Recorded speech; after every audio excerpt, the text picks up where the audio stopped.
जय माता की। दशम अध्याय। शुंभ वध। ध्यानम। मैं मस्तक पर अर्धचंद्र धारण करने वाली शिव शक्ति स्वरूपा भगवती कामेश्वरी का हृदय में चिंतन करता हूँ। वे तपाए हुए सुवर्ण के समान सुंदर हैं। सूर्य, चंद्रमा और अग्नि, ये ही तीन उनके नेत्र हैं तथा वे अपने मनोहर हाथों में धनुष, बाण, अंकुश, पाश और शूल धारण किए हुए हैं। ऋषि कहते हैं, राजन, अपने प्राणों के समान प्यारे भाई, निशुंभ को मारा गया देख तथा सारी सेना का संहार होता जान शुंभ ने कुपित होकर कहा, दुष्ट दुर्गे, तू बल के अभिमान में आकर झूठ मूठ का घमंड न दिखा। तू बड़ी माननी बनी हुई है, किंतु दूसरी स्त्रियों के बल का सहारा लेकर लड़ती है। देवी बोली, ओ दुष्ट, मैं अकेली ही हूँ। इस संसार में मेरे सिवा दूसरी कौन है? देख, ये मेरी ही विभूतियाँ हैं, अतः मुझ में ही प्रवेश कर रही हैं। तदंतर ब्रह्माणी आदि समस्त देवियाँ अंबिका देवी के शरीर में लीन हो गईं। उस समय केवल अंबिका देवी ही रह गईं। देवी बोली, मैं अपनी ऐश्वर्य शक्ति से अनेक रूपों में यहाँ उपस्थित हुई थी। उन सब रूपों को मैंने समेट लिया। अब अकेली ही युद्ध में खड़ी हूँ। तुम भी स्थिर हो जाओ। ऋषि कहते हैं, तदंतर देवी और शुंभ दोनों में सब देवताओं तथा दानवों के देखते देखते भयंकर युद्ध छिड़ गया। बाणों की वर्षा तथा तीखे शस्त्रों एवं दारुण अस्त्रों के प्रहार के कारण उन दोनों का युद्ध सब लोगों के लिए बड़ा भयानक प्रतीत हुआ। उस समय अंबिका देवी ने जो सैकड़ों दिव्य अस्त्र छोड़े, उन्हें दैत्यराज शुंभ ने उनके निवारक अस्त्रों द्वारा काट डाला।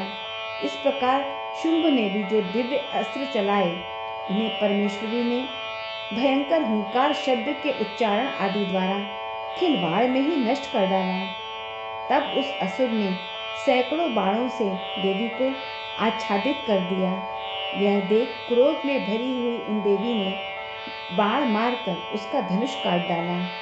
धनुष कट जाने पर फिर दैत्यराज ने शक्ति हाथ में ली, किंतु देवी ने चक्र से उसके हाथ की शक्ति को भी काट गिराया।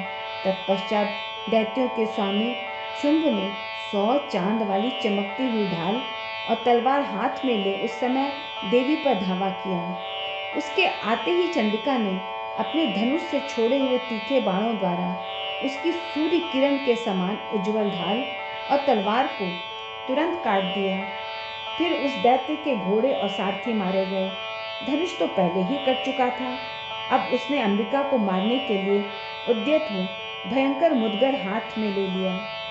उसे आते देख देवी ने अपने तीक्ष्ण बाणों से उसका मुदगर भी काट डाला। तिस पर वह असुर मुक्का तान कर बड़े वेग से देवी की ओर झपटा। उस दैत्यराज ने देवी की छाती में मुक्का मारा। तब उन देवी ने भी उसकी छाती में एक चांटा जड़ दिया। देवी का थप्पड़ खाकर दैत्यराज शुंभ पृथ्वी पर गिर पड़ा, किंतु पुनः सहसा पूर्ववत उठकर खड़ा हो गया। फिर वह उछला और देवी को ऊपर ले जाकर आकाश में खड़ा हो गया। तब चंडिका आकाश में भी बिना किसी आधार के ही शुंभ के साथ युद्ध करने लगी। उस समय दैत्य और चंडिका का आकाश में एक दूसरे से लड़ने लगे। उनका यह युद्ध पहले सिद्ध और मुनियों को विस्मय में डालने वाला हुआ।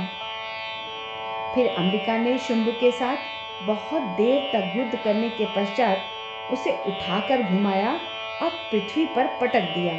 पटके जाने पर पृथ्वी पर आने के बाद वह दुष्टात्मा दैत्य पुनः चंडिका का वध करने के लिए उनकी ओर बड़े वेग से दौड़ा।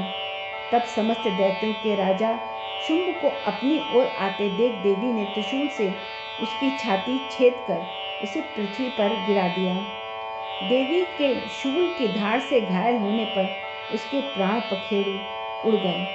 वह समुद्रों, द्वीपों तथा पर्वतों सहित समूची पृथ्वी को कपाता हुआ भूमि पर गिर पड़ा।